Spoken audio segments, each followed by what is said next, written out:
Bonjour à toutes et à tous, bienvenue sur Eurosport et JCN pour le résumé de la 7e étape du Tour de Suisse. Le Tour de Suisse endeuillé par la disparition de Gino Mäder qui reprend sa marche en avant. Il y a eu de longues discussions entre l'organisation, entre les équipes et les coureurs. Ils sont 37 à ne pas prendre le départ ce matin. 37 coureurs dont évidemment toute la formation Bahreïn Victorious, les équipiers de Gino Mäder. Il y a également toute la formation Intermarché Circus Wanty de Lilian Calmejane, de Binyam Girmay, la formation Tudor et puis quelques coureurs par-ci par-là dont Arnaud Démare, dont Stefan Kung également qui n'a pas voulu partir.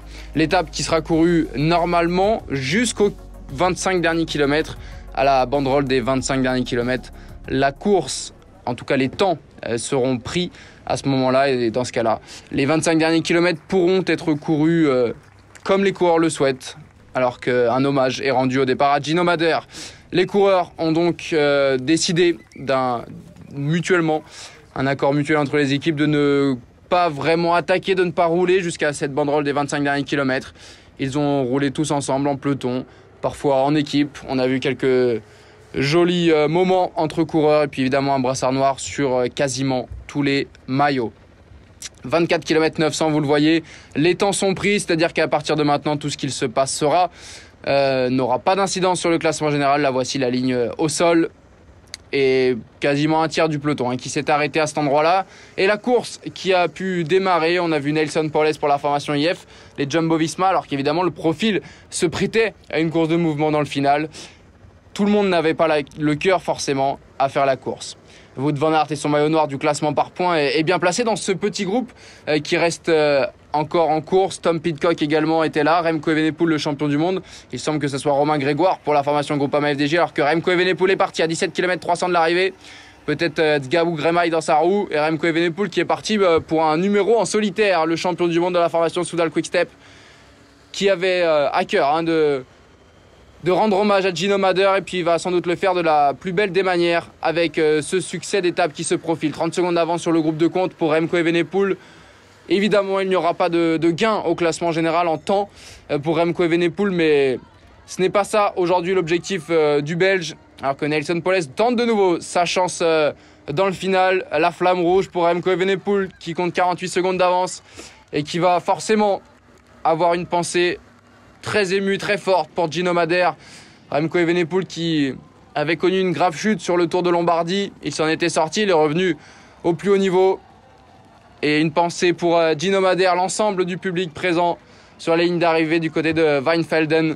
Évidemment, qui gardera en tête Gino Mäder, et Remco Evenepoel s'en souviendra sans doute toute sa vie. Succès très émouvant et un succès auquel personne ne peut vraiment se réjouir.